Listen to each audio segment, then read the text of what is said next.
చంద్రబాబు నాయుడు గారికి స్వాగతం పలుకుతూ ఇక్కడ వేదికపై ఉన్న పెద్దలందరికీ స్వాగతం, నమస్కారాలు. అట్లాగే ఈరోజు మన మల్యాల గ్రామానికి హెచ్ఎన్ఎస్ఎస్ బటన్ నొక్కడానికి జలహారతి ఇవ్వడానికి వచ్చిన మన ముఖ్యమంత్రి గారు మొట్టమొదటిసారి ఎవ్వరూ రాలేదు, కానీ మన ముఖ్యమంత్రి గారు వచ్చారు. అంటే రైతు పడే కష్టం తెలుసు, రైతుల పడే నష్టం తెలుసు. ఒక రాయలసీమ రైతు బిడ్డగా ఈరోజు రైతులను ఆదుకుంటూ రాష్ట్రాన్ని ముందుకు తీసుకెళ్తున్నారు మన చంద్రబాబు నాయుడు గారు.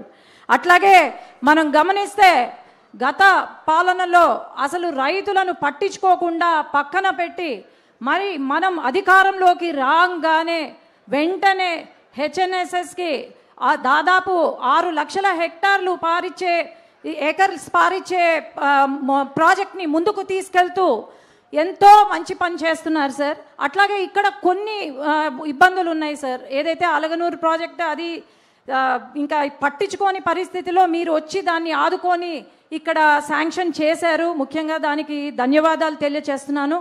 అట్లాగే ఇక్కడ కొన్ని ట్రాన్స్ఫార్మర్స్ బిగించకుండా ఉన్నారు సార్ కొన్ని లిఫ్ట్ ఇరిగేషన్స్కి. అది కూడా ఇమ్మీడియట్గా పెట్టించాలి, ఎందుకంటే రైతులు ఓన్లీ రెయిన్ ఫెడ్ వర్షపాతానికి ఆధారపడి ఉన్నారు సార్ ఇక్కడ. కాబట్టి ఇవన్నీ కూడా మనకు రిజర్వాయర్స్ వస్తే బాగుంటుంది. అట్లాగే గుండ్రేవుల కూడా టీఎంసీని కెపాసిటీని పెంచితే బాగుంటుంది. సిద్ధేశ్వరం కూడా రిజర్వాయర్ ఉంటే బాగుంటుంది సార్. అట్లాగే పల్లెలో మేము వెళ్తూ ఉన్నాము, డోర్ టు డోర్ చేస్తున్నప్పుడు ఎంతో సంతోషంగా ఉన్నారు. వైసీపీ నాయకులు ఏదో మాట్లాడుతున్నారు, కానీ ఇక్కడ ప్రతి ఒక్కరూ నందికొట్కూరు నియోజకవర్గమే కాదు, నంద్యాల పార్లమెంట్లో ప్రతి ఒక్కరూ చాలా సంతోషంగా ఉన్నారు. ముఖ్యంగా ఇక్కడ ఉన్న మహిళలు సార్ ఎంతో సంతోషంగా ఉన్నారు. పెన్షన్లు అయితేనేమి, లేకపోతే తల్లికి వందనం అయితేనేమి చాలా సంతోషంగా ఉన్నారు. ఇట్లాగే ప్రతిసారి మేము ముందు ఉండి మళ్ళీ తెలుగుదేశం పార్టీ ఎప్పటికీ ఇక్కడ జెండా ఎగరవేయాలని కోరుకుంటూ అందరికీ ధన్యవాదాలు.